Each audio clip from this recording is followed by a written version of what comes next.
Welcome to the Read, Talk, Grow podcast, where we explore health topics through books. Our topic today is oral cancer, and our book is The Heart of Winter by Jonathan Evison. I'm your host, Dr. Denise Millstine. I'm an assistant professor of medicine at Mayo Clinic, where I practice women's health, internal medicine, and integrative medicine. My guests today are Jonathan Evison, who's a New York Times bestselling author, former punk rocker, and the podcast host of A Fresh Face in Hell. His award winning novels include Lawn Boy, West of Here, and The Revised Fundamentals of Caregiving. He lives in Western Washington with his wife and family. The Heart of Winter is his latest book. Jonathan, welcome to the show. Thank you for having me, Denise. Our expert guest is Dr. Samir Patel, who is the clinical practice chair of radiation oncology at Mayo Clinic in Arizona. He's a professor of radiation oncology and specializes in the use of radiation therapy for complex cancers of the head, neck, and skin. Samir, welcome to the show. Thank you so much, Denise. Samir and I have been talking about doing a book on Read, Talk, Grow for at least a year now. And Jonathan, we were thrilled when we found The Heart of Winter, which features a patient with oral cancer. The Heart of Winter is a love story of a long marriage between Ruth and Abe Winter. We meet them and their family on Abe's birthday, which at his age, he wonders might be his last.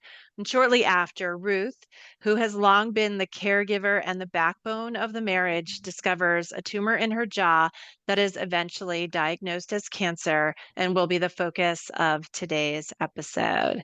Okay, so you know how Read Talk Grow works. We discuss books that portray health topics in an effort to better understand health experiences through story. In this case, we will discuss oral cancer. Jonathan, tell us your inspiration for this book. The oral cancer diagnosis was actually that of my 87-year-old at the time mother who lives with us. I was the one that sat by her bedside. I was with her through diagnosis, through radiation, through aftercare. I slept with her at night and helped her get to the bathroom. I was her caregiver. And as I went through that, and I was honored to do that for my mom, who's done so much for me, raising her on my own. But I thought, I wish she deserved to have her forever chosen partner with her. And so I wanted to write her the love story that I felt she deserved. Enter Abe. Not that Ruth is my mom, but I wanted her to have the husband she deserved because she was unlucky or unwise in love or whatever. She was lucky to have me, I guess, there, but I wanted her to have somebody else by her side. And as the incredible author that you are, this is not romance for our listeners who are accustomed to hearing us talk about romance. This is truly a love story. So, Abe is a wonderful partner and husband, but he's far from perfect. And maybe we'll talk a little bit about that during the show. Samir, tell us your reaction to the book and also what your practice as a radiation oncologist who focuses on head and neck cancers is like.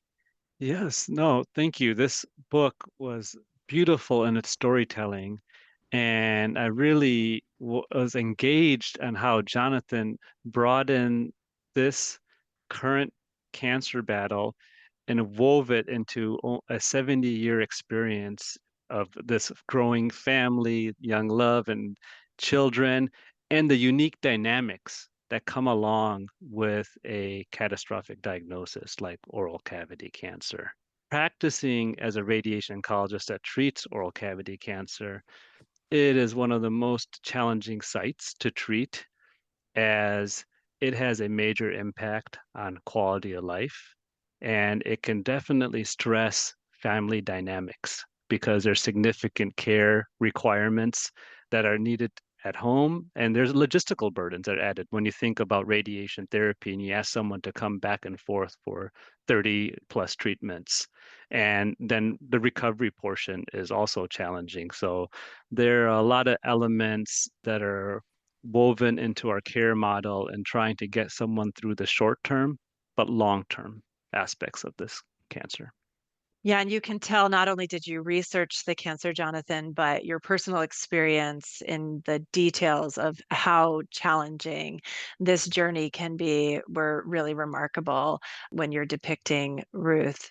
So, Jonathan, Ruth and Abe are this elderly couple. They've settled into their life. It's got its quirks, it's got its patterns. And Ruth has just a loose tooth. She's otherwise really quite healthy. Can you tell our listeners about this and kind of her reaction to whether she needed to even worry about the loose tooth?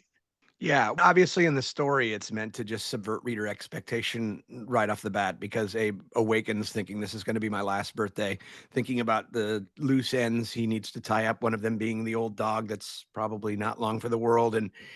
And reflecting a bit on his marriage and how Ruth has always been the caretaker in the relationship.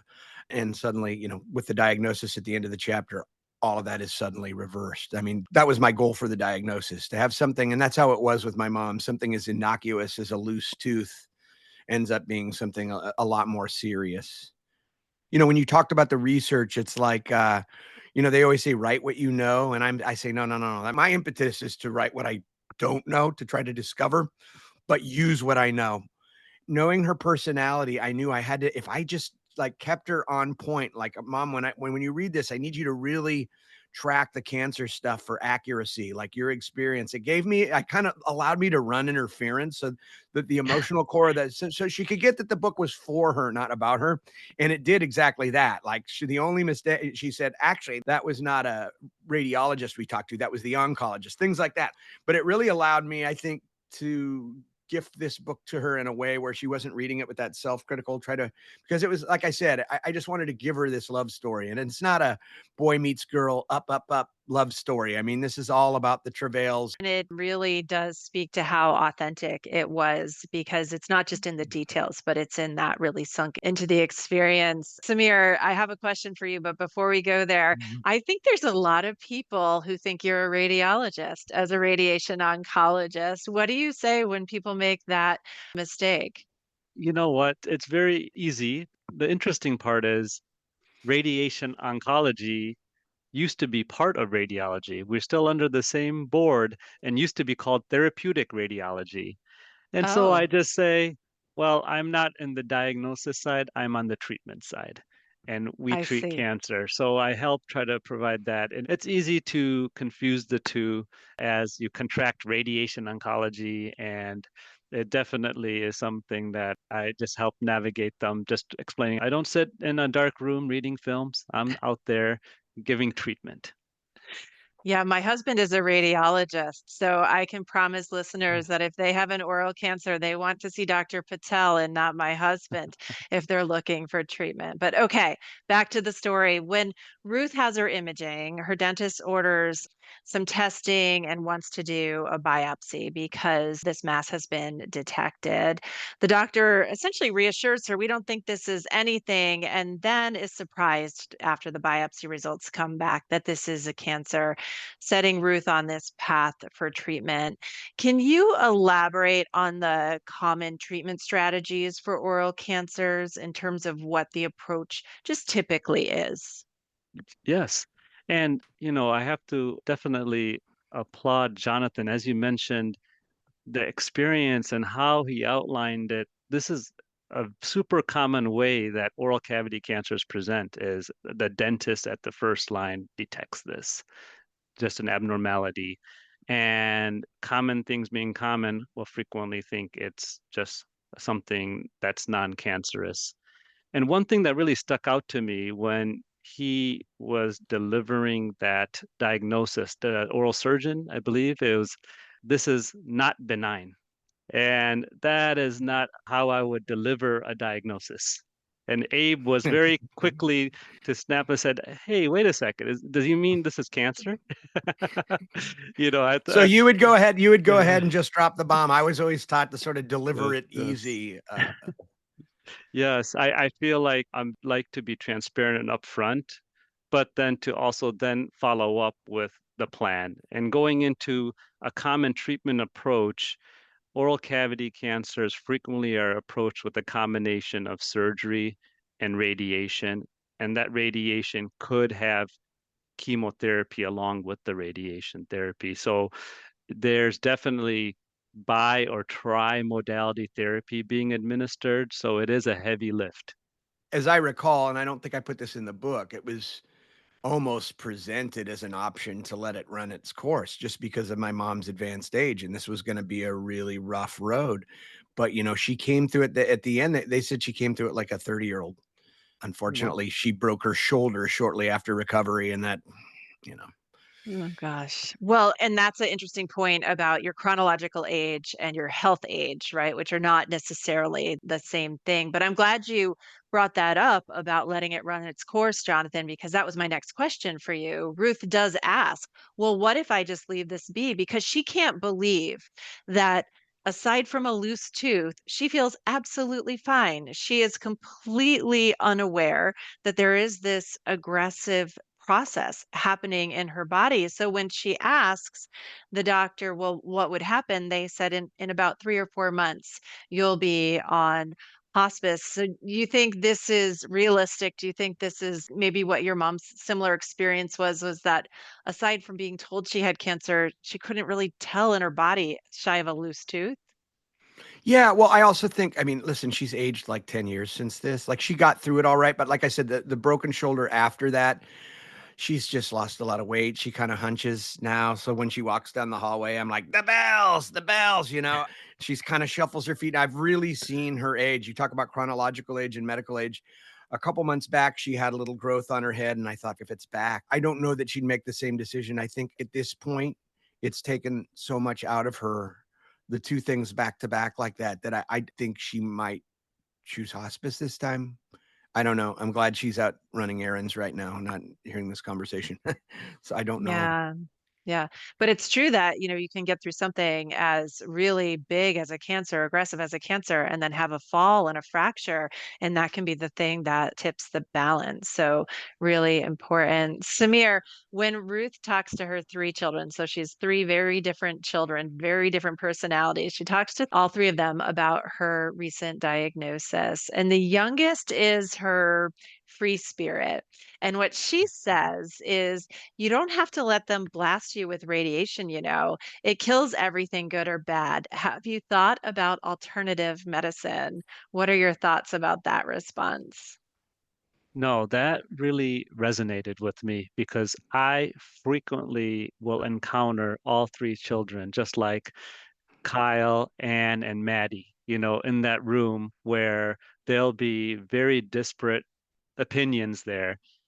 And all too often, with the World Wide Web and internet, folks are always looking at a natural way to cure their cancer. And that really just resonates with folks.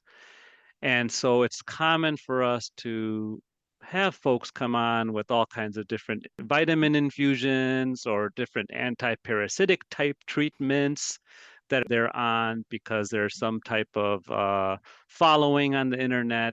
So we do have to spend some time demystifying that.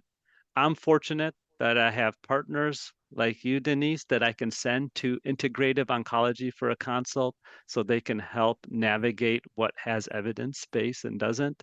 But yes, this is a frequent question mark here. Yeah, thanks for the shout out to integrative oncology. And just for our listeners who don't know, alternative medicine is usually where you choose another course of action and you're not doing what we would consider conventional medicine, standard care. And integrative medicine is often more supportive and is always aligned with the conventional medicine approach. So, Jonathan, you highlight another aspect of healthcare that's difficult for those that practice medicine. And that is when Ruth asks several of her team members, why? Why did this happen? Or how? How did this cancer happen? She was told, well, it's bad luck, plain and simple. And what you're highlighting here is that as much as we understand about the body and like to pretend we know about the body, there is a lot that's unknown. Is that what you were going for? Well, yeah. I mean, I just think nobody wants to hear. I mean, if it's lung cancer, they could probably point to lifestyle, but like cancer is just so elusive that way. One thing I learned I had medical problems myself a couple years ago, and it was a ghost in the machine sort of situation. And what I learned as I navigated this medical thing is like how much of a tree it is. We watch House, you know what I mean? We watch medicine on TV, and we want this experience of this holistic doctor that can tell everything, and the whole team gets together in one room and they speculate. Yeah. And I think often we wish we knew more. And yeah, it is the TV shows and the stories that are so clean where there's the aha moment and this is what it is. And look, here's this simple fix. And now everything is all better. So I actually think it's honest to say that there's just so much more for us to learn, which is, why we continue to study and grow. Samir, staying on the topic of this bad luck or we don't know, there's perhaps one of my favorite quotes from the book where they're in the ICU and Ruth starts thinking, it didn't matter what you did to ward off disaster, what precautions you took to avoid it. Never mind all the life choices, the kale and prune juice and avocados and lean white meat, the sunscreen, the fish oil, the natural toothpaste, the vitamins, supplements, and medications aimed at protecting the body from grim possibilities. In the end, you still had to account for bad luck. What do you say when patients come in and they say, I did my prunes and natural toothpaste. How could this still be happening to me? That is a great question. My main thing, as Jonathan mentioned, is oral cavity cancer. Far majority of the time, we cannot point to a lifestyle causative factor. What I tell them is, listen, I am sorry you're encountering this. I try to provide a lot of support. There is a team effort here. I'm fortunate I can work somewhere where I can incorporate a whole team and not just the medical doctors, the surgeons. I introduce myself as a zapper, but the radiation doctor or the chemo doc, but a whole interdisciplinary team to provide that support from not only the physical side, dietitian, swallowing specialist, palliative medicine, but also psychosocial support. We have social workers and psychology and psychiatrists on staff to help provide that whole initial adjustment about the journey they're about to embark on. We do see quite a few of elderly women with the preponderance of oral cavity cancer. And we don't know what it is exactly. Anything that causes chronic inflammation in the body over many years can turn into. So we've seen chronic cheek biting or ill-fitting dentures result in certain cancers. Or in someone that's advanced age, the immune system starts getting slowly suppressed with age, and these little lesions start appearing. And it's a good question. Why does it happen? How can we manage it? A lot of times, our surgeons are playing what we term like whack-a-mole with these little pre-invasive lesions, trying to be very conservative and avoid these from developing into an invasive cancer. And it just takes one cell, right? I mean, Yeah, Yeah. I'll often tell people, thank goodness you did do the prunes and the natural toothpaste. Otherwise, you might have been here 10 years ago, right? right. So age and accumulation, but the more toxins you add, the faster that process can be sped along. So speaking about when it gets invasive, Jonathan, and the treatment that often involves surgery, you made Ruth into this stunning, beautiful woman, her whole life, including into her later years. And she's just devastated by the effect of the surgery and later the radiation on her physical appearance. Can you offer some thoughts about how difficult that aspect of oral cancer is? I think, she was so undaunted by this. She was so ready for the fight with the cancer. I think the vanity might have been the hardest thing on her psyche. Even before the surgery, she was worried she was going to look like Quasimodo. And like they did an incredible job. They shaved the tibia and rebuilt her lower mandible. And it's really hardly noticeable. She didn't have chemo, luckily. So there wasn't a lot of hair loss with the radiation. But, immediately she planned to try to grow her hair longer. I'm actually shocked at how I can hardly tell now. And then I think, at her age, I mean, before the cancer, dude, she was 85 out push mowing a half an acre. Yeah. Hey, listeners, we hope you're enjoying this episode of Read, Talk, Grow. If you find our discussions helpful and insightful, please take a moment to subscribe to and rate Read Talk Grow on your preferred podcast platform. And don't forget to tell your friends to listen. Your support will help us reach more readers and those eager to learn about health through books. As always, feel free to drop us a line at readtalkgrow@mayo.edu with suggestions for books, topics, or any comments. Thanks for listening. You're talking about your mom here, but Ruth also, she has this really aggressive surgery. And then later we hear somebody in the family describe her as, a slight asymmetry, but it's not as obvious as certainly she pictured it was going to be when she woke up following the operation with gauze. And after the surgery's been described to her, she's thinking she's going to have this, well, I think she describes it as a caved in face. And that is not at all what the final cosmetic result is. I know we can all understand how important that is. Of course, people want the cancer gone. Of course, they want their life to be extended, but we can't disregard how important the cosmetic result, particularly for a cancer that involves the face, the head, the neck. Samir, do you want to comment about that? Yes, this is a frequent issue that we navigate for each patient as they come in is the just the oral cavity and just the head and neck in general is so vital to our quality of life.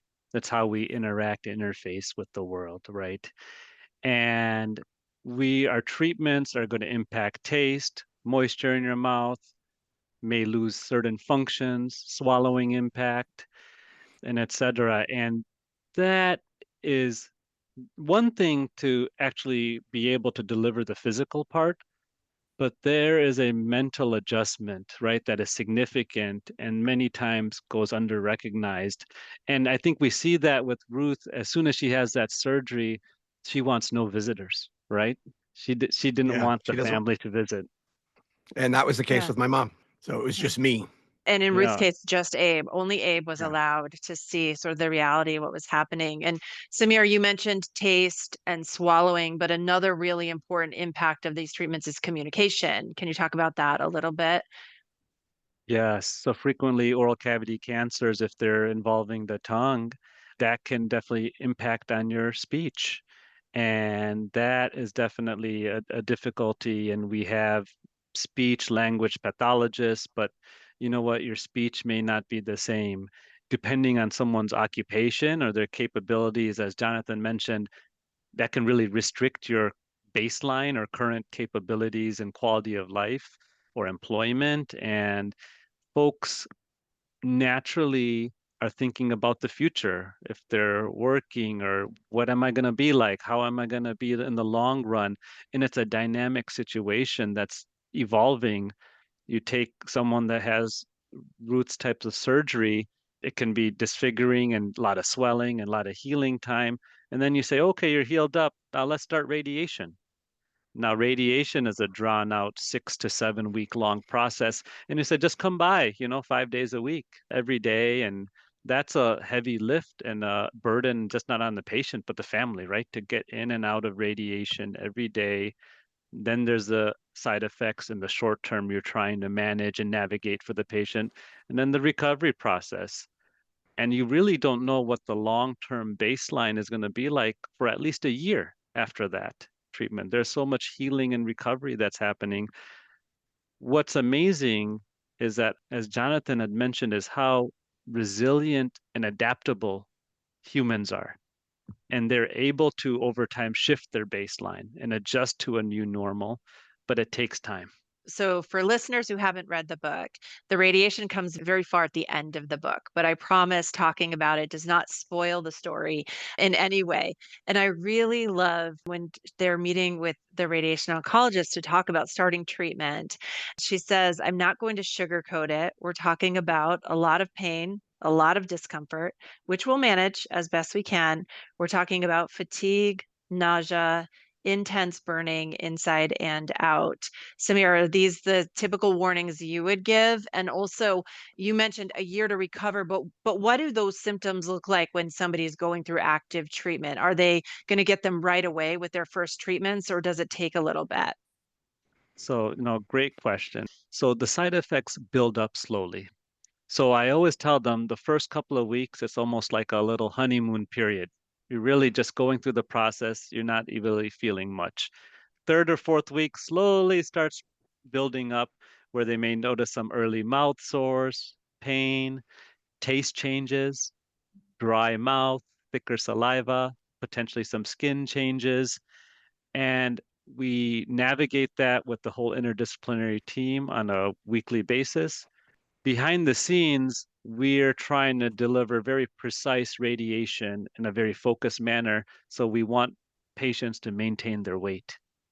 And that can be a challenge. You've just introduced major pain, taste changes, dry mouth, and now you're asking someone to just take in the same number of calories every day and stay hydrated. The dietitian was like really pretty stern with Yes. me. They like, this is your Yep. assignment. I need you to put 5 pounds on her before we start radiation. And it wasn't easy. Obviously, post surgery, I mean, it was so hard for her to eat. I thought I was going to be pureeing her food for the rest of her life. I really did. But that only lasted like a month. And she's just really resilient. Just as you described it was my mom's, like at first for about a week, it was like, oh, this isn't so bad. And then it slowly started to the point where, I mean, like you could see the redness on the outside of her skin.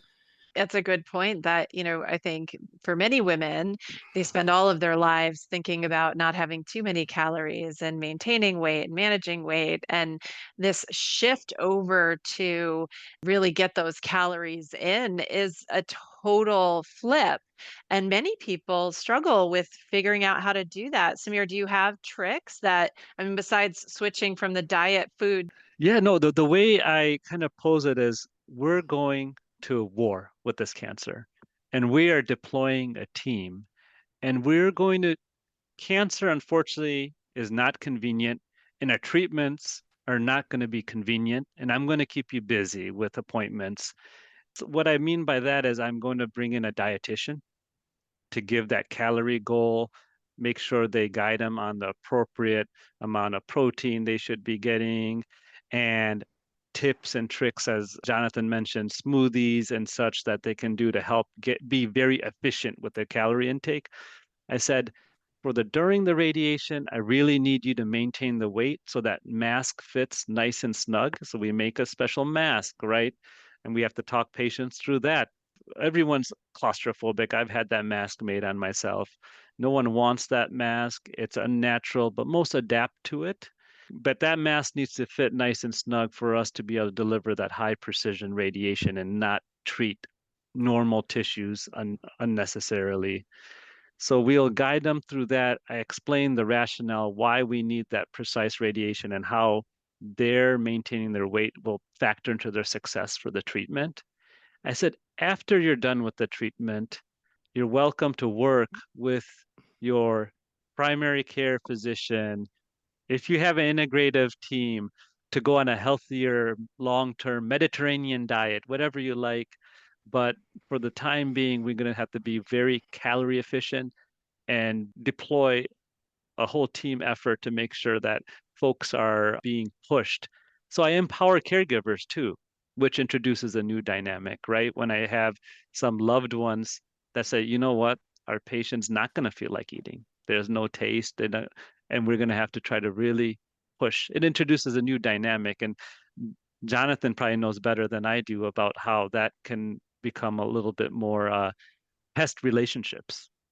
I want to go to talking about caregivers, but before we do, Samir, I wonder if you'll just comment really quickly on when you do planning for the therapy.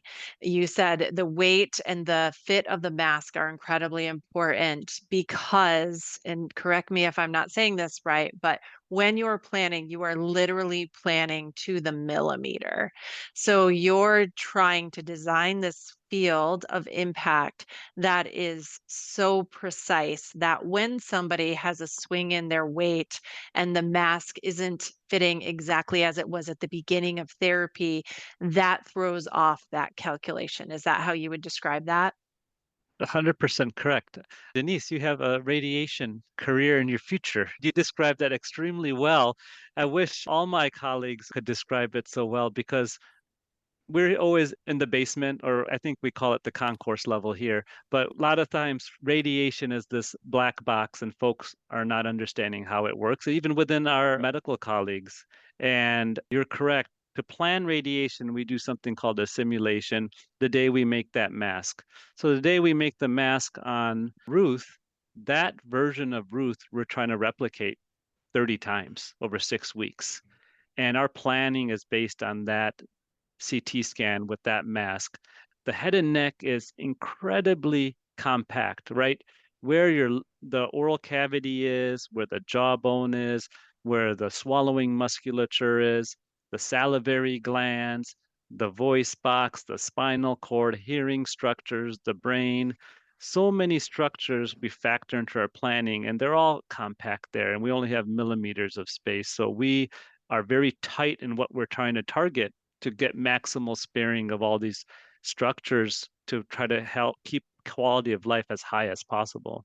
So that's where the weight maintenance and the shared effort with the work at home. I tell the patients, we're giving you a full-time job at home. We're going to do our part with the treatment delivery here, but here's a full-time job at home to factor into the success here.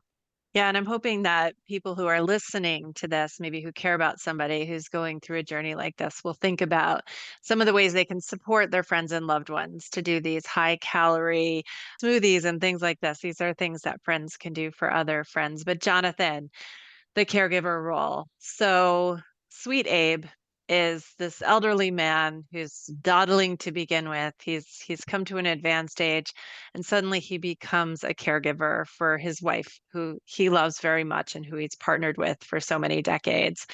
And of course, his children are all knowing and critical and tell him what he should be doing, what he can't be doing, and how he should be doing it better. Can you talk about how important caregiving is, how difficult it is, and how really nobody's perfect at it, but what people need to bring to the table as caregivers? First and foremost, patience. So when you take that sort of revised fundamentals of caregiving course, well, they call it the fundamentals of caregiving. I wrote a novel called The Revised Fund because it doesn't, they teach you how to create this sort of professional distance in order to avoid burnout. It's all about avoiding burnout, or if you're doing it professionally, liability, as distasteful as that sounds. But I think patience is the main thing, because what happens is when you care for somebody daily, I'm not going to sugarcoat this, they drive you crazy. Every one of their little idiosyncrasies or their stubbornnesses or just their little habits, like whether it's they breathe out of their mouth, whatever it is, starts to drive you insane. It's kind of a suffocating thing. So you have to be able to, and I do it a little different. I don't shut off that empathic. I'm not robotic about it. That's helpful, I think, but I take everything personally. I'm an empath. So it's very important for me personally to build these boundaries, but remain empathetic. And I mean, patience is sort of in the Venn diagram, kind of in the middle of that, is just like taking things in stride, trying to see things from their perspective instead of just, I told you, I kind of do it with an iron hand, do this. But in order to do that, I need to be able to answer to their concerns and even speak to their concerns. I know you don't want to do this because it's this, or like, you need to have this communication where you actually understand and empathize with what they're going through, so that it's not just me being prescriptive and them going, well, you don't understand, it hurts to do that, or so that understanding, I think patience is huge. And what I think a lot of medical professionals could learn, no offense to present company, but some bedside manner. I think medical care in general can be so isolating, when you're the patient and you have this dynamic of the prescriptive caregiver and the caretaker. And I think that can be very isolating. But I think that a lot of times what gets lost in this quagmire of them is just that human touch. I would like to hear how difficult that is from a medical professional's angle, like to try to bring that to the table with every patient. You bring up a great point, as physicians right now are in a position where they're having many stressors from an institutional level for production, for some sense of loss of autonomy, and there can be a sense of trying to get through the day, and trying to having these kind of business oriented pressures. And then working in the cancer space, some physicians build a wall, right, as a protection mechanism to avoid depleting themselves because they're doing this day in, day out for hopefully 30 plus years. What I try to do, and I try to remind myself, is this is day one for this patient. Even though I may have treated 1,000 different patients and I know how to treat the case, this is day one and this is completely new to this patient. And I have to demystify radiation therapy, which is frankly just really scary, right? We try to avoid radiation, right, at all costs, and try to demystify them, make them feel comfortable with the plan. And I try to really dig into compassion. So I had a really nice nurse that said, for us as a provider, don't have to dig into empathy, but dig into compassion. That way, you're in a position to provide endless compassion, but you don't need to put yourself through the ringer with the emotions if you're being an empath every time. That's been my philosophy. Yeah, well, you also have kind of a nice and disarming person. I mean, some of it is just personality. You know what I Yeah. mean? I think that some people that become doctors probably are very good critical thinkers, very logical, very maybe not to begin with the most sociable people. You know what I mean? I think it requires a certain amount of mental discipline and drive and ambition and stuff that's not necessarily conducive to some of these other qualities. So what you said now about this is day one for them really resonates for me, because even though you know all the vagaries of it and the whole process, they don't know anything and they kind of need their hand held there. And I think there's a way you can do that that's sort of business like, but I mean, even if you're not taking it into your heart personal, just body language, tone of voice, Mm-hmm. just to sort of talk to this. I love this, and I think it's a good place to stop. It's just really important that we come with our human selves, and even when we have a task at hand, we take a breath and we recognize that we can sit with this even when it's hard, and that it's not always going to be sunshine and roses, just like the love story of Abe and Ruth. And I really encourage our listeners to go out and buy a copy and read The Heart of Winter by Jonathan Evison. I want to thank you both for being here with me today. Yeah, thanks. It was a really good conversation. I learned some stuff. I like that. Yeah, no, thank you so much. I really appreciated the invitation. Read Talk Grow is a product of the Women's Health Center at Mayo Clinic. This episode was made possible by the generous support of Ken Stevens. Our producer is Lisa Speckhard-Pask, and our recording engineer is Rick Andreessen. Visit our show notes to see the books discussed today and for links to other health education materials. Follow us on social media like Instagram and Facebook, or reach out directly to our email, readtalkgrow@mayo.edu, with suggestions for books or topic ideas. We'd love to hear from you. This podcast is for informational purposes only and is not designed to replace a physician's medical assessment and judgment. Information presented should not be relied on as medical advice. Please contact a healthcare professional for medical assistance if needed for questions pertaining to your own health. Keep reading, everyone.